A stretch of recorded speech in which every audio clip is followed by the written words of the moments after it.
విద్యార్థుల్లో క్రీడా నైపుణ్యాన్ని పెంపొందించేలా పాఠశాలల యాజమాన్యం పనిచేయాలని ఒంగోలు మండల విద్యాశాఖ అధికారి కిషోర్ బాబు అన్నారు. నవోదయ విద్యాలయ క్రీడా మైదానంలో భాష్యం విద్యార్థులకు నిర్వహించిన జోనల్ స్పోర్ట్స్ మీట్ను ఆయన ముఖ్య అతిథిగా విచ్చేసి ప్రారంభించారు. విద్యార్థులకు ఖోఖో, త్రోబాల్, టెన్నికాయిన్ క్రీడలను నిర్వహించారు. ప్రతి విద్యార్థికి విద్యతో పాటు క్రీడలు చాలా ముఖ్యమైనవన్నారు.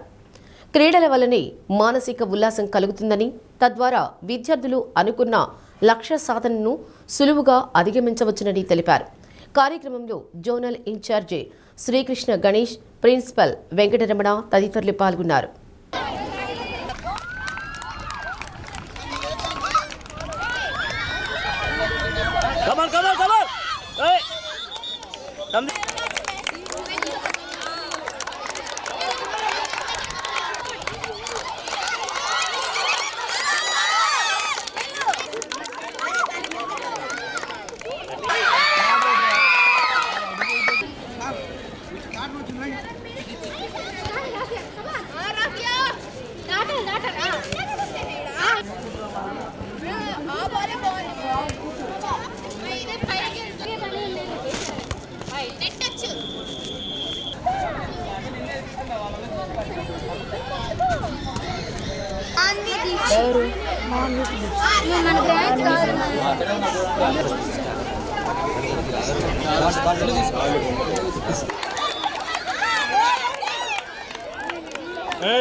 జగదీష్ తీసుకో, నువ్వే తీసుకో.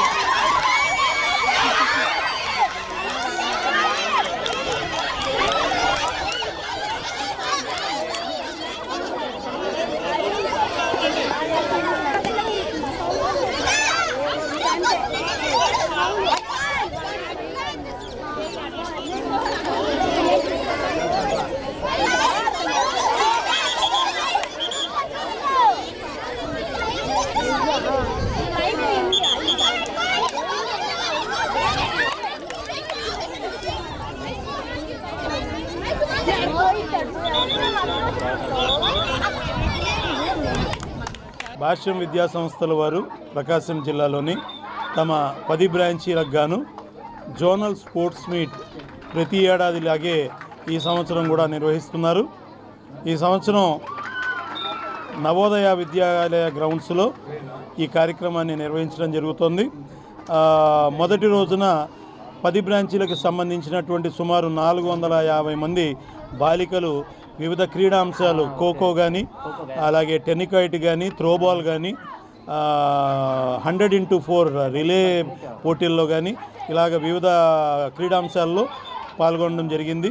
ఈ కార్యక్రమాలకి ముఖ్య అతిథిగా మన ఒంగోలు టౌన్ ఎంఈఓ కిషోర్ బాబు గారు ముఖ్య అతిథిగా విచ్చేసి కార్యక్రమాలని ప్రారంభించినట్టుగా తెలియజేశారు.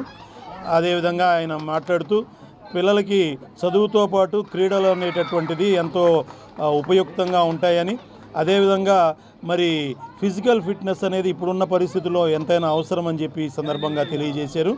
ఈ కార్యక్రమంలో కిషోర్ బాబు గారితో పాటు ప్రకాశం జిల్లా భాష్యం విద్యా సంస్థల జోనల్ ఇన్ఛార్జ్ శ్రీకృష్ణ గణేష్ గారు, అదేవిధంగా 10 బ్రాంచీల ప్రిన్సిపాళ్ళు, వ్యాయామ ఉపాధ్యాయులు వీళ్ళందరూ కూడా ఈ కార్యక్రమంలో పాల్గొనడం జరిగింది. భాష్యం ఒలింపస్లో భాగంగా విద్యార్థినులకు ఈరోజు రకరకాల క్రీడాంశాలపై పోటీ జరుగుతుంది. ఈరోజు అన్ని బ్రాంచెస్ నుంచి పిల్లలు చాలా ఉత్సాహభరితంగా ఈ పోటీలో పాల్గొన్నారు. అదేవిధంగా రేపు మగ పిల్లలకి 6 to 10 పిల్లలకి ఇక్కడ ఇదే గ్రౌండ్లో క్రీడాంశాల మీద పోటీ జరుగుతుంది. విజేతలందరికీ ఆ రోజు బహుమతులు ఇస్తారు. భాష్యం విద్యా సంస్థలు ఒక చదువులోనే కాకుండా క్రీడల పట్ల, పిల్లల యొక్క మానసిక వికాసం పట్ల అన్ని విధాలుగా ఆల్రౌండ్ డెవలప్మెంట్ కోసం తీవ్రంగా కృషి చేస్తున్నాయి. ఈ సందర్భంగా మేనేజ్మెంట్కి మేము కృతజ్ఞతలు తెలియజేస్తున్నాం.